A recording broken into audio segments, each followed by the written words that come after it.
Thank you all so much for attending today. For those of you that I haven't met, my name is Natasha. I've been an enterprise educator for around 6 years now.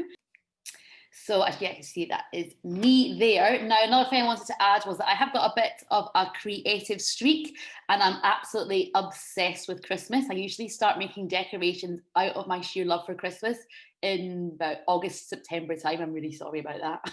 But basically, I've done a lot of selling on this at markets mainly. I've done some online and I've done lots of things that are completely wrong. So I'm here to help teach you where I've gone wrong so you can make it right and you can do it a success. I've also learned a lot over these years as well. So to begin with, can I ask, has anybody here got an online shop already? And if you do, can you share it in the chat box? Put a little link to it. And it's fine that if you do not have a shop as well, that's completely fine. You know that we've got this session here today is part of the Level Up series, and this is aimed at people that don't have a business idea. So it's completely fine for you to come in and drop in. In other instances, people will have an idea, they'll be a bit set up already. So this is all completely fine. Everybody's welcome here. But if you have got an online shop, I thought it'd be really interesting. Maybe you don't need to do it right now, but as we go through, share a link to your shop in the chat so we can actually have a little look at it. It's a great way to actually advertise. You might have some potential customers in the group today. So thank you so much, Fatima. Thank you. I can see that you've shared there already. Fantastic. Okay, so why set up a creative business? Well, in 2018, the Telegraph called crafts business in Britain the fastest growing creative industry, contributing 420 million to the economy. So starting a craft business is actually a really great way of joining a really exciting and growing industry. So apart from that, why you might personally want to set up a crafts business, you might want the freedom in your lifestyle, making your own hours. And for me, I love pushing people, love pushing individuals to have this freedom, to have this success. So just a heads up right now, this is a huge topic. And as I said to those of you that joined a bit earlier, don't feel overwhelmed at all. Each of the topics I go through could probably be a session in itself. We'll record this, we'll distribute it afterwards. So make sure you're taking notes, but also know that we are sharing this afterwards as well. But what I want for you to do right now is focus on you selling online and giving you this initial foundation over this very short lunch period. We're going to give you lots of resources to follow. Today, I'm going to focus on unlocking 10 key points for you to become a successful online shop. Today, we're going to focus on the back end, what you need to do to be ready to launch. Next week, I'm going to do an online demonstration with you on actually how, now you've got this foundation, how can you bring this to life? The following week, I'm going to do a session on actually how can we drive traffic to your site, because I reflected and it was too much to do in one day. So before we begin on unlocking these 10 key points, let's have a little look at various models. So drop shipping, and basically I've gone through these models because I've noticed that in applications for the Christmas market in particular, they kind of fall into these three categories, and I want to make a point about that.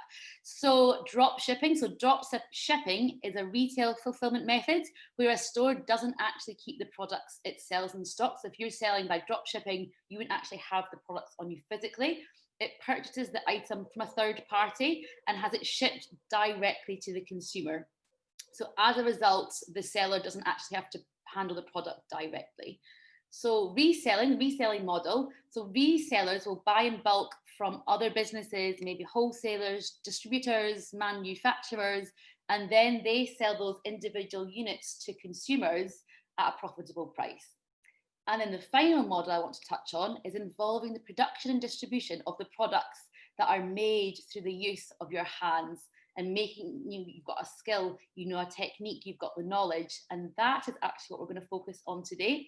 So this in particular session is part of the Christmas market. So the Christmas market is a program that we run annually, mainly aimed at students' art, design, architecture, designers, makers, and we take them to Brick Lane Market to sell their goods. However, this year it's been rebooted and it's put online. And I wanted to welcome everybody to this session because it's something that you can really do to start a business in a very easy way. But the focus of today is looking at the handcrafted model, In later sessions, we'll focus on these other ones. If your idea falls on one of these other models or another one, still stay on, because what's going to come up is going to be really relevant for you, but we'll go into more detail on these models at a later session.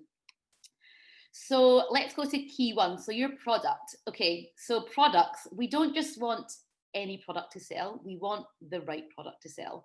And people want, you need to make people want or need something with your product. Now, this is actually a problem when you first start out, especially with handmade businesses, because generally it begins as a hobby, something that you are passionate about, that you like, and you need to actually switch this mindset from the beginning. And I would recommend you finding a sweet spot. So if you're trying to understand what it is you're going to sell, find a sweet spot. And I would recommend that you make something that you love, that you're really passionate about, also something that you're really good at. And also, are people going to pay for this? If you cover these three categories, that is your sweet spot, and that will give success. So for example, I absolutely love singing. My neighbours probably don't like the fact that I love singing. Love singing. There's definitely a market for singing. There's lots of concerts, gigs, well, not right now, but it's a huge industry. However, I would not say, and I'm sure my neighbours will agree, that I am the best seller at all. So I think that be aware of the fact you need to be hitting each of these three in order to become successful. Another thing about successful products is we need to make something that's reproducible. And we want to make sure we've got a reproducible line. Now, what does that mean? So having one product that's got a prototype that you can take a picture of and have a description, so that when you sell it, you might have a couple in stock, but you're actually able to repeat creating them very quickly. Now, this is really important. As a handmade business, you're going to really struggle with one-of-a-kind products unless it's high-end, like £100 plus, because you need to have reproducible products, because think of all the overall work. Each product is going to have photo editing, uploading, writing product descriptions, doing keyword research. You've got to do that every single time. If you're doing that many, many times, actually you're taking your attention away from other important aspects of your business. So I would say to you, if you don't have a reproducible product line, work out a way that you can make it reproducible. It's really, really important. It's going to save you a lot of effort later on. So let's move to key number 2. So your niche. Your niche is so important because your customer isn't everybody. Now, Yasmin, I remember we were chatting before the session and you said that your hair product is for all hair types. And I would actually challenge that. And I would say, and especially with handmade businesses, the competition is so high. Your customer is not everybody. And if you can find yourself a niche, I can guarantee that you're going to be more successful. So have a think about, well, who is your ideal customer? What are you fulfilling for them? What already exists out there, and how can you stand apart from what already exists, or how can you market yourself differently? So this takes a little bit of research, and to help you find your niche, I would say do this exercise. Think about what you make. What is your product? What's your passion, your skill, and how can you narrow that down to appeal to a certain niche market? So for example, if you like sewing, you want to set up a sewing shop to sell your stitch goods. Well, what could you specialize in? Is there a community you could create a particular product for? For example, here we go, Lindy Hop dancers.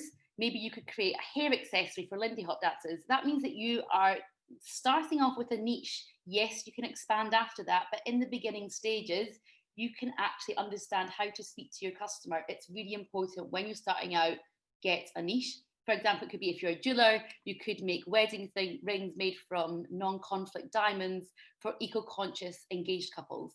Start narrowing down your product and thinking about what is your niche. If you think that is too hard, I would think about research, first of all. Is there a sector that you could appeal to who currently aren't being catered for? Is there a point where two trends are actually meeting, crossing together? I would say have a look at Pinterest for inspiration. That's a really useful platform. And I would say be wary of copying trends, because you want to be able to own a space. And a couple of useful tools that will be good for you is Google Trends. So Google Trends will be able to show you actually how many times the product been researched and you want to see the graph going up like that.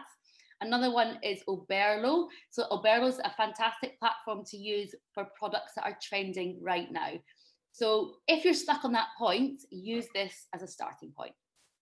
So our next key that we're going to unlock is branding.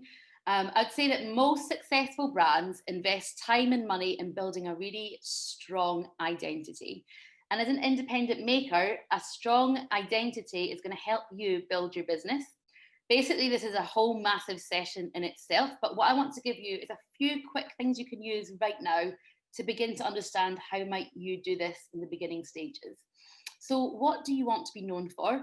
It's all about your identity, your values. So if you think about commodities compete on things like price, and generally they're products that people don't really care about, like batteries that are mass produced.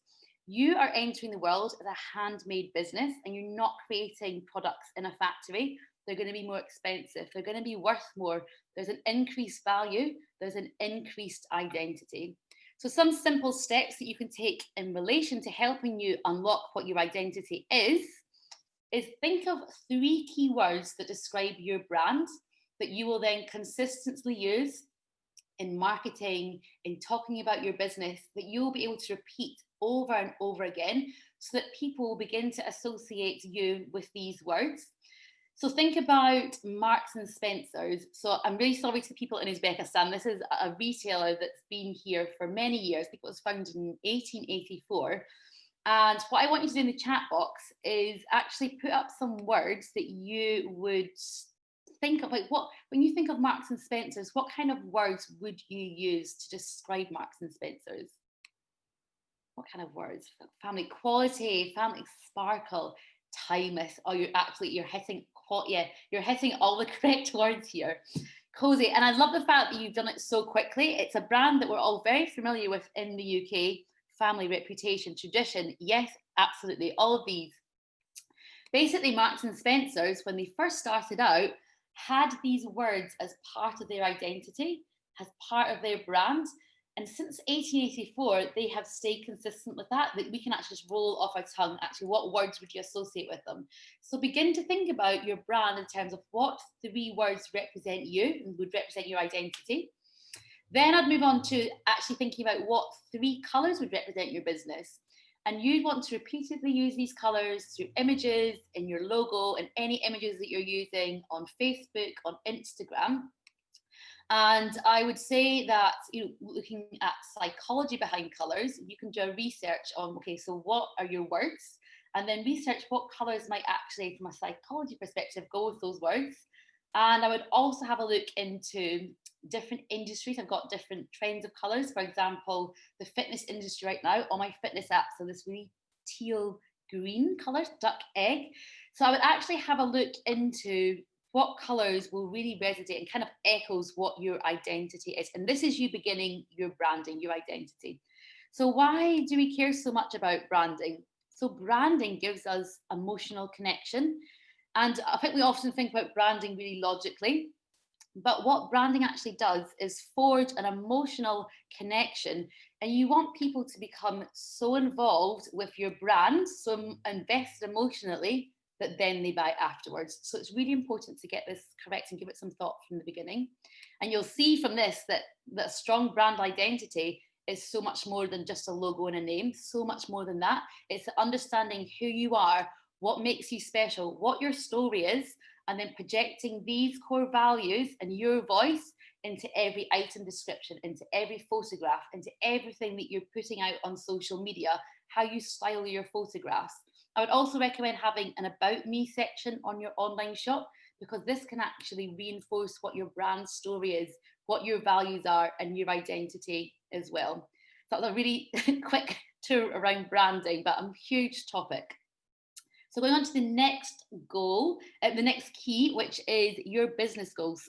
So I just wanted to touch on this really briefly, because without any goals or without knowing where you're going, you're just basically aimlessly wandering through existence, which is quite a sad thought. But I want you right now at the beginning to reflect on, why are you doing this? Why is right now the right time for you? Why is right now the time for you in perhaps to turn a hobby into a business or to create your skill into a business. Reflect on how much money do you want to make? Do you want this to be your full-time job? Do you want it to be part-time? Understanding what success looks like. So for me, when I did my Christmas decorations, I never wanted it to be a full-time business, but I wanted it to be kind of side hustle that would complement my income that I had. For you, success might be completely different to that, and that's fine. There's no right answer. It's about you reflecting as an individual on what you want to look like, where you want to go. So look at what your success is, and then you're going to move in that direction. You're going to move with purpose, and that means you're going to know when you've arrived. So take a moment, really, at this beginning stage, to reflect on, well, what do you want this business to be? Have direction, have purpose, have goals. So the next key we're going to unlock is the stellar photography. This is so, so important. And usually at this stage of the Christmas market program, I would be delivering a boot camp for going to the marketplace, preparing students to go physically into market at Brick Lane. And I always like to compare their visual stores with little birds in the garden. So if you imagine a little bird in the garden and you want it to come and feed, you make your garden look really pretty. You've got all the water there. You've got little seeds. You make it look as lovely as possible. So these birds come into your garden. This is exactly what we now need to do with our online shop. And a really effective way of doing that is through the photographs that you use. Your photograph is the first connection customers are going to have with your products. So it's so important to get right. If you don't have a good photograph, it doesn't matter about your product, doesn't matter how high quality it was made, your potential customer will not click further on. So it needs to be really, really well done. Your photographs need to match with your brand, the words, the colors that you're using. For example, if your brand is all about modern, fresh, but then your photographs are all floral prints and old, that doesn't match, so it's not going to make an impact. They need to be consistent with what your brand is. It needs to be absolutely through and through a representation of your identity. So I've got 2 exercises for you to do. What I want you to, not for right now, I want you to listen to these exercises. Then I'm going to walk through a number of tips on how you can achieve a good photograph and what you should be including. We've also got a toolkit that we've created for you with other information and knowledge that we're going to distribute afterwards. So 2 exercises that I'd want you to do, and then listen to the tips I'm going to talk through and begin to think about how you might do these exercises. So the first exercise is creating a space in your home, your bedroom, your studio, and then choosing 1 or 2 of your products and really spend a few hours photographing them. Try to use different props, different backgrounds, different angles, different heights. And I would actually make a point right now on white backgrounds. So white backgrounds will be something on that in the toolkit. I would say that it works for certain products, and certainly it's very easy to pass that onto a magazine because then they can edit it. But I would say for going for handmade, it's not always effective to just use a white background. It's pretty standard. So now, as I begin to talk through these tips, begin to think about how you can really bring these pictures to life and create your brand. Very, very important. So the exercise 2 is ask people which photo they prefer. So this is actually when your friends and family can come in really usefully. Is it clear what you're selling? Is it like what props work, what backgrounds work, what angles work? They'll be able to give you feedback. There's actually a number of groups on Facebook that I will also circulate afterwards. That's one really good group that's based in Australia, and people post up your pictures and you basically ask for feedback. People all across the world will just give you honest feedback. It's so useful. So I would recommend that these are the 2 exercises you want to do prior to setting up online. So let's look at the photography tips. So you want to go back a slide, John. So showing your making process. So one of the reasons people choose to buy from makers is because they know they're getting something really unique and handmade. So you should highlight your skills, the experience, the technique by a photograph of the whole making process. And this also helps customers to understand why handmade products will sometimes and should be more often priced higher than a product that's been mass produced or in a factory. So this is really important to get into your photography when you're setting up an online shop. So the next tip I'm going to give you is by focusing on the details. So if you pride yourself on a high quality finish, attention to detail, you want to use some of the extra photographs, because it's not just one that you'll get, to draw attention to these aspects of your work. So zoom in on the texture, the stitching, the fabric. What is it unique about your product that's making it really special? Like this photograph beautifully demonstrates here. Actually zooming in on it. So for example, if you're ceramic, your potter mark might be on the base or might be on the vase of the cup. Zoom in on that, because that shows it's come from a creator. You want customers to be able to glance at this. If you're a jeweler, you might want to show the hallmark on the inside of the ring or the clarity of the gemstone. Zoom in on those things that are attention to detail. These small details are so important when selling online, because you don't have that situation where customers can put it in their hand. So you really need to take them on this journey through the images, through the descriptions. Oh, little fly. So the next tip I'm going to give you is show your products in situ. Especially when buying jewellery or accessories online, it can actually be really hard to understand how they're going to look. So even if your listing will give the length of the necklace or the size of the ring or dimensions here, it's hard to picture how that's going to hang. Same applies to artwork or homeware. So a listing might give the size, but actually how's that going to look in your home, in your space? So help your customers click that buy button by showing them a picture of your product in situ, either being worn or in a home setting. Be creative with that as well, I would say. So the next tip I'll give you is showcasing the different options that are available. So if you make variations of the same product, like here, for example, if you make different colors or different sizes, you can put that in one picture, and it's useful to show the customers the options that they can choose from without being overwhelming in lots of different images. Great way of showcasing a collection or a different range. So the next photography tip, which is another key in itself, is packaging. So with packaging, personalization is the key. I think nowadays it's so important to make a consumer feel special. Really, really important. Every item ordered online should be an experience.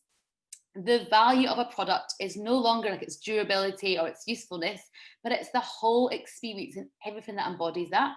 So getting the packaging is really important, so that when you have your own creative business, not only does it help you build your brand, but it also can help somebody click on that buy button. So show them a picture of how their item's going to look when it arrives, all beautifully, pretty packaged. They're going to be more likely to order from you. Plus, opening up a beautiful package really makes an impression on customers. It shows that you're professional. It shows that you're creative. It shows that you care. This should be echoing through your branding as well. And I would say use this in photographs, because it could be the difference in them clicking on that buy button. Really, really important. Some fantastically beautiful examples here. And a little note, if you've not thought about your packaging yet, I think the most effective in handmade items is keeping it really unique and minimal. Your focus should be the product, but your packaging wants to complement that. So I'd actually say as well, some more research on packaging is fantastic on TikTok. So the TikTok algorithm has picked up that I love looking at small businesses, but for you that might not have that on your algorithm, I would say search on the product packaging, small businesses, because the videos are so short in content. You get so many tools and amazing suggestions through videos. So I would recommend you to actually, after this session, that's one of your tasks to do, is go onto TikTok and search what small businesses are sharing. Really fantastic community of supporters on there. So a few little ideas on what you might use. So rustic, like eco boxes. So rustic is more like design inspired by wood pieces, organic, warmth. So think about your brand and these kind of words that you want to use.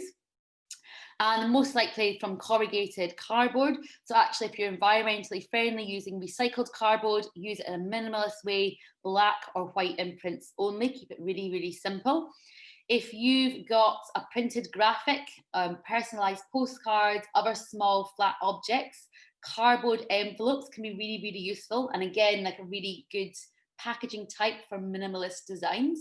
A bit on labelling as well, actually. I was chatting to my mum about packaging. She'd ordered something last week and she had this beautiful packaging. It was handmade earrings. beautiful packaging, really similar to this, and it was ruined by a red Sharpie pen that had gone across the front, and it just really took away from the whole, like how it should look and what the brand represented, the experience. So I would say, you know, there's different things that we can distribute afterwards, but looking at how you're actually displaying what your stamps you can use, how you're displaying your name, how you're actually writing is really, really important. Not a red Sharpie pen, please. So a little add-on for handmade items. So one thing is having your packaging, and then the next thing is fitted packaging. You want to make sure that your shipment, that your product arrives really safely. So your little helper here are packaging fillers. So while there are loads of possibilities of that, I would say the most eco-friendly option, if that's one route that you want to go down, is wood wool. So quite inexpensive, made of light recycled paper and then shredded paper. So due to the fact that a lot of handmade items are really fragile, I'd say that think about a filler. Is that necessary for your product? And if yes, look into some of these items here. So kind of a final thought on packaging for handmade items. I would say, you know, it's not just about your product now. It's every handmade item has a story of its own, and it's about echoing this throughout everything you're doing in your business.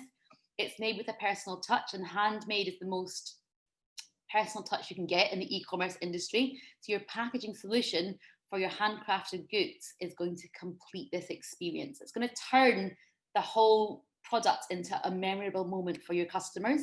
So make sure your packaging is given significant thought. Consider it as like a little welcome to your customer, and you've got one shot at making a good impression. You don't know how many people your customer is going to recommend. You want to make an impact. So the next key I would say here is writing a great title and description, which is often something that people miss out.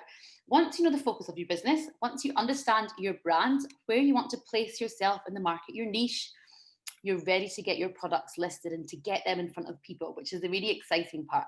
So to get your listings seen on search engines, you need to write really clear, easy to read titles and descriptions that contain words that somebody might use to find your product, and we call those keywords. So a search engine, although you've put all this fantastic work into your photographs for the benefit of your customer to buy, the search engine can't see these photographs. So now we need to look into how are we describing the products to somebody? How are we going to get them picked up on a search engine? So think about describing your product to somebody over the telephone, somebody that can't see it at all. Include as many details as possible so the customer has got all the information that they need. And don't forget to add lots of tags around that as well. So this will help your listing to make your product be found. So making sure that you've included keywords that people use on search engines in your product title, description, and tags, and finding the best keywords for your products will often involve quite a bit of research. I would say ask friends and family what words they would use to describe your products. You could use Google Trends, Keyword Finder would be another good tool, or Keywords Everywhere, another good tool. Incorporate these words into your titles and descriptions as part of your easy to read sentences. And on the back of that, I would say remove all barriers to sale. So you want to include as much information as possible to your customer. Include dimensions, the materials, as we can see from this beautiful description here. How you're going to post it, how quickly your customer is going to receive it. You need to think about the whole journey, packaging everything. What is it and how is it going to be getting to them? So an exercise to help you get you on your way with this would be choosing a product and asking a friend how to describe it and what would they put into the search engine to find that product. Pull out the keywords from their description, and then you can go on to Google and find out how many people search for those keywords every month. So it's a bit of a research activity. So remember as well, keywords aren't necessarily single words. They can actually be a string of words put together, like jug for flowers. And does the amount of people searching change if you move the words around? For example, it could be gift for bridesmaids, or it could be bridesmaids gifts. So you can find out all this information on Google to find out what are going to be the most powerful keywords for you to use. Alternative words as well, for example, pottery versus ceramic. Look at your keywords, do a comparison on Google, and make sure you're using the most effective words that you can. Break your product down, and research. So the next key to unlock to help you in your preparation for setting up an online shop is the price tag. And price is a topic that people continually, and usually first and foremost, ask advice on. How do they make sure they aren't underselling, that they're making rates competitive, that they're costing for time? And I'm pretty sure these are questions that you have as well. There's always so many questions around pricing because there isn't a definite answer. And most of us will start off selling work, especially having businesses from a hobby perspective. So we've got no idea how much work, we don't have got no idea how to price it. And what happens is that we would tend to underprice it. And I'm going to say to you right now, do not compete on price at all. My mum was telling me that there was a joiner that does a lot of refurbishment at my parents' house. He's worked with them for years. This year he ended up going to one of the islands in Scotland called Harris on the Outer Hebrides, and Harris creates this beautiful Scottish, it's not a tartan, but it's called Harris tweed, and gorgeous designs, and it's used on purses, bags. It's popular globally. Anyway, he's now set up a business and he creates bagpipes. I'm not sure what else he does.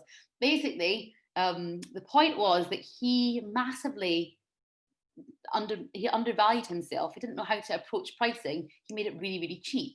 So then he wasn't getting many sales. He actually put his price up, and he's finding out that he cannot cope with the demand. So don't think that because you're new, you should be priced lower. And I also want you to take into account what I'm going to tell you and approach pricing like this. We're going to send you resources, so don't be overwhelmed by this, but really listen to how you might approach pricing. So first of all, what I'd want you to do is make a list of all of your materials. The first step you need to do is sit down, look at all the materials it takes to make a single product. So for example, if you make bags, you might include fabric, buttons, labels, swing tags. And also I want you to remember any materials that you would use in packaging. So think about it, creating the product and getting it to the customer. Make a list of all these materials. Second step I want you to do is then write down how much of each item you would use. So for example, like labels or buttons, the calculations are probably quite easy because you can understand how much, you can count how much you would use on each product. Materials like paint or thread is a bit harder to measure, but I would say give an estimate how many products you can produce for one single order. Thirdly, I'd want you to calculate what the unit price will be. I'm going to hand out some toolkit and resources for you afterwards, so don't be overwhelmed by this. Calculate the unit price. The next step is to look at each of the prices on each item on your materials list, and then you can use the last unit cost you paid. Look at if the price fluctuates a lot. Look at your purchase history and calculate an average. And remember to factor in different hidden costs like shipping into your materials or prices of the cost of production that might actually make it lower than it actually is. Then you want to calculate the unit price per item multiplied by the quantity used per item. I'll give you an example. So this will give you the total cost per material. So for example, if your unit price for one button is 21 pence, and then you use 4 buttons per bag, your total cost for that material is 84 pence. Simple. Your last step is then to add up all the material costs to get your base production cost. That means that you will know exactly how much it's costing you to make your product. And this is so important. It's something that I did not do with my Christmas decorations, and I ended up making a loss. But hey, I got joy out of making them. So once you've understood this, then you want to go into deciding what your markup is. So your markup is the amount added to your production cost to decide on your selling price, and markup is usually calculated as a percentage. So once you've mapped out your overall cost, roughly you need to double it to obtain your wholesale price, and then double it again to reach your retail price. I'll let you digest that for a second. Then you want to go on to calculate your labor costs, and this is something that is so important because it's going to show if your business is viable, and it's a step that so many people miss out. So basically, your labor costs, you can do this by working out how much you need to earn to cover all your living costs. So what I'd want you to do is note down, I'd say first of all, probably annually, How much does your rent cost? How much is your food bills? How much are all your other bills? Do you spend money on the gym, your transport, mobile phone costs? You really want to take all this into account. See how much you spend annually. That's your personal survival budget. And then you want to look at what you spend monthly and then daily. And then you can calculate this into an hourly rate. Now, what I would, and we can hand you out resources to calculate this as well. I would take into account, which is something people miss out, there are 52 weeks in a year, but of course you're not going to work 52 weeks in a year. So you really need to understand and be realistic with how many hours a week you're going to have to dedicate this. This is then going to show you if your business is going to be viable or not. So calculating your labour costs, you can then use this formula. So your manufacturing time multiplied by your hourly rate. So for example, if it takes you 3 hours to make one of your products and you've come to your hourly rate is £10 per hour, your labour costs is then £30. And it's really easy to ignore the time that you put into your business when you're doing something you're passionate about, something that you love. But really, if you're not hitting your personal survival budget, you don't have a business. And that's why this is absolutely vital to take into consideration. Also, if you're feeling like you've got a bit of a headache after that, do not worry, that's a whole session in itself as well. We'll send you out some resources and we can always have a chat afterwards.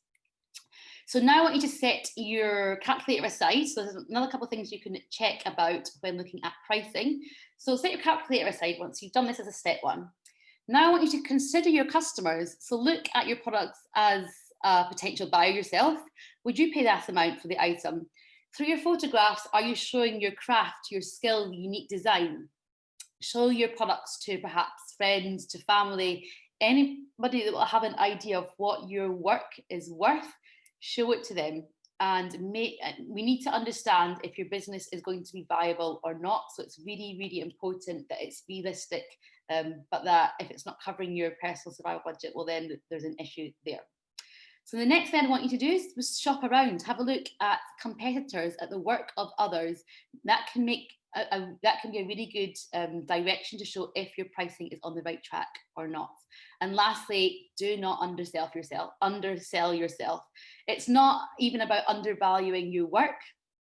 You need to have a price tag that reflects it. And going back to that bagpiper example that he's creating with Harris Tweed now, he put his prices up and actually that has increased sales. So take this part seriously and spend time actually figuring out what is going to be your price. So next key to unlock is shipping. So a little bit on this. So is the product easy to ship? Really, the answer should be yes. You know, we're doing an online shop right now. Use the packaging if it's fragile, but really we want to have products that are really easy to ship, that are affordable to ship. Can you put some of the shipping price into the product price to make shipping seem not so expensive? So actually people now don't like paying for shipping. Markets, wholesale, doesn't matter so much, that's not so bad, but right now we're setting up a shop online and there's now an issue with people paying for shipping. Most customers now actually expect free shipping. And earlier this year, Royal Mail published a survey and found that half of the online shoppers expect free delivery now. They also found that 4 out of 10 shoppers would go elsewhere if they were charged for postage. That's almost half people. So it was a really fascinating split test that backs that up. So in the test, product A was offered online, price of £10 with a £3 delivery charge. Product B was exactly the same product, priced at £14 with free delivery, so i.e. £1 more expensive in total. And actually, when those results came in, it showed that product B had a higher conversion rate. So really, what my point is here, you want to see, can actually your product price absorb some of the shipping costs? Really important, and it's something that is unexpected, I would say. So a couple of things really quickly on international shipping. Since we're online, we are global. So I would want you to check postage prices, delivery options, international services. You can do that at Royal Mail really easily. Check the dimensions, the weight of your items, and you can get an online quote really easily. Actually use a comparison site like Parcel Monkey, and that will give you the best rate. So you actually want to calculate first of all, and then use Parcel Monkey afterwards for comparison. And the little thing on customs forms, so a customs declaration form is required when sending out of the EU. So take that into consideration as well. So I just want to touch really quickly on legal structure, because before starting any business, you need to get the legal side sorted out straight away. So one of these first questions is around the legal structure. So probably most of the craft businesses in the UK are run by sole traders, but other craft businesses might choose to be set up by limited companies. There's advantages and disadvantages to both. You can speak to us if you want more clarification, but as a new business owner, you need to deal with HMRC, you need to register as self-employed, pay your taxes. I would say that registering as self-employed as a legal structure is easier, it's quicker, it's not as expensive, it's not fixed. The disadvantage really is that you are the business. So if your business was to go into debts, you incur those debts. Also, if it was to go into profits, you get those profits as well, which is nice. But keep this into consideration, take this into consideration if you are limited company, you're a separate entity. So if the business was to run into debts, you're separate to that. So you personally wouldn't be liable, but then you have got other things to consider when you're a limited company, like corporation taxes and the whole reporting of taxes is a little bit different.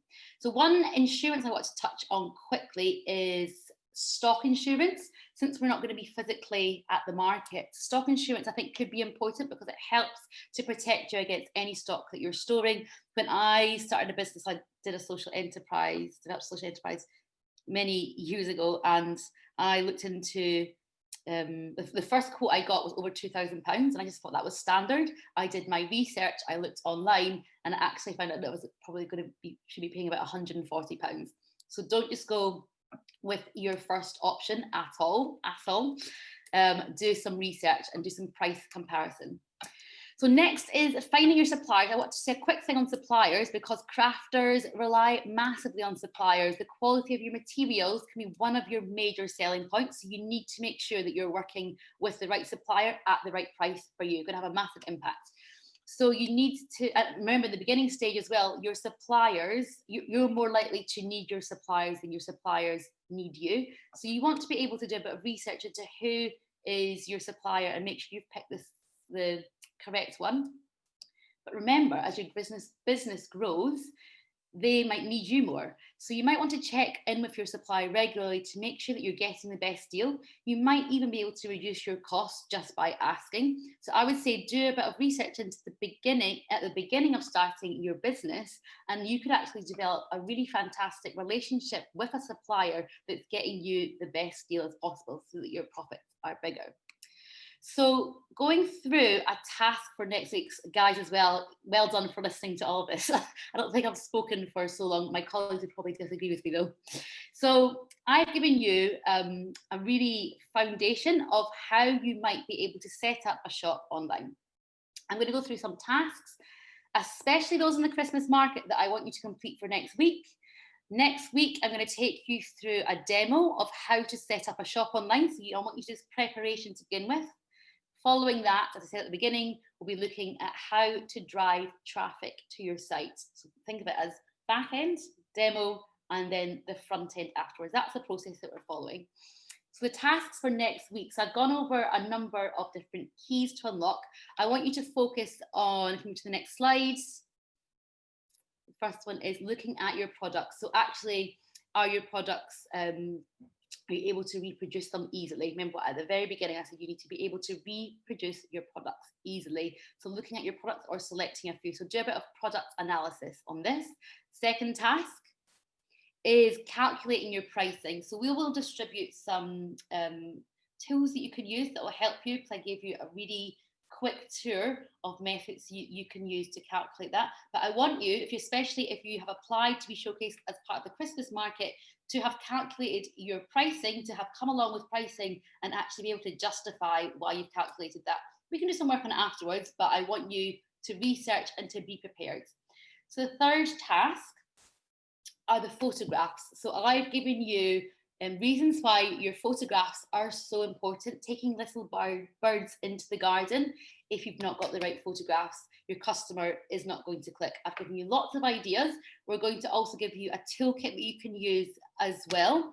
And I want you to go back to those exercises that were in the photograph session about setting up your home, your studio, trying different props, backgrounds, lighting, heights, angles, and then getting feedback from somebody that you know. And also I'm going to send you the group of the Facebook group link to photographs, because it's just been some fantastic feedback on that. And fourthly, I want you to take a shot at writing your description. So we'll distribute this recording afterwards. You can go back to all these sessions, don't worry about that. And I want you to take a go at writing your description, thinking about keywords, thinking about, have you got all the information, the dimensions, the size, how it's been packaged. Really think about this carefully. Taking all this into consideration, you are going to be a success. Okay, so next week I want to move on to Big Cartel. Many of you will have heard of this before. Basically, Big Cartel is a cloud-based e-commerce store platform designed specifically for artists and makers. If you've not heard about it, there's loads of things to love about Big Cartel. First of all, it is really affordable and easy to set up and use. I think in it you can, there's a free package that goes right up to £29 a month package. Right now, you're at the stage, let's be honest as well, if you're only selling 5 to 25 products, which I recommend you to do, you don't need Amazon level usability at all. You just need a store that features your products in a really attractive, approachable way, and this will help you achieve it. The strengths, I would say, of Big Cartel are that it connects directly to your Facebook account, so you can actually sell directly from your Facebook page. It's got customizable codes, search engine optimization. We're going to talk about this on a later date. We've got built-in credit card processing via Stripe or PayPal, so really easy for you to set up. High-level data encryption that keeps your customers' information safe, something that's really crucial right now, really crucial. So this is a fantastic feature. Also inventory tracking, which is super useful for you while you're beginning out as well. So we're going to go through a demo of Big Cartel. That's how we would recommend you setting up your online shop. But prior to that, I want you to go through the different tasks. And to end with, I'm going to take some questions. I'll explain about that in a second. But I do just want to end with, everything I've gone over today was a topic in itself. So first of all, well done for keeping up and digesting it all. When you're starting out a business, it is really easy to be overwhelmed. And I would say to you, we're here to support you with that, okay? You're going to be constantly learning. You're going to be constantly experimenting, taking leaps into the unknown. But if you don't try, then you won't fail. What we want you to do is to try, because failing is learning over and over and over again. It's a learning opportunity. That's what we're presenting you with right now. We're giving you the tools for a learning opportunity. This journey is probably going to be really fascinating, exhausting, invigorating, but it can potentially be really life-changing. So really going back to, what are your goals? What does success look like for you? How are you going to do it? We are here to help you achieve that. So thank you so much for listening. I want to make a quick note on a session we've got as part of Level Up next week, which is from a fantastic person, individual from America, Maya Donahue, who has basically set up many different boot camps on coming up with ideas. The lunchtime session next week is how to come up with a good idea, how to know, is there an opportunity there or not? And we are also going to run a demo session. So if you've signed up for this session, we're going to give you all those details in a link. I want to take a couple of seconds going through some questions. However, I'm aware that many of you will have a lecture to go to now, which is completely fine. If you've got any questions that you want to ask me individually, if you go to advice@accelerator-london.com. And thank you so much. So, sorry, I had chat off. I'm going to switch it on now and see if there's any chats. Maybe, Dre, do you want to just pop on and let me know if were there any main questions that came out from there? Oh, nice to see you. Thank you so much for attending with us today. I hope you learned a lot. I hope it didn't give you information overload. So I'm trying to scroll up and I can't. Were there any burning questions, Dre? Hey, how's it Hello. going? I'm good, thank you. Yourself? A really good, You're really really good, interesting thank you. Yeah, session. and I'm aware that people will have to leave right now for, that's great information, so welcome, for lectures. I just wondered, were there any pressing questions right now that I could answer quickly? One young lady asked, how is the best way to kind of find out if your product is actually a good product? What's the best Right, way so to? I would direct you back to looking at Google Trends, and I would go to the Alberlo platform because that shows you all the products that are trending right now. Other than that, I mean, if you want to have a one-to-one chat with me, we can schedule in a Zoom and I can give you some direct product feedback. Usually at the Christmas market, I would give some product feedback anyway. It's not going to be on Facebook or it could be on Instagram. So what we're encouraging you to do is to set up an online shop that perhaps you could direct people on Facebook or Instagram to. Big Cartel is a really good way of doing that. So I would say about the Christmas market, we've had over probably 100 applications altogether, and we will be showcasing the top designers makers. So I've given you information in this session, which is why I particularly want people from the Christmas market to attend this.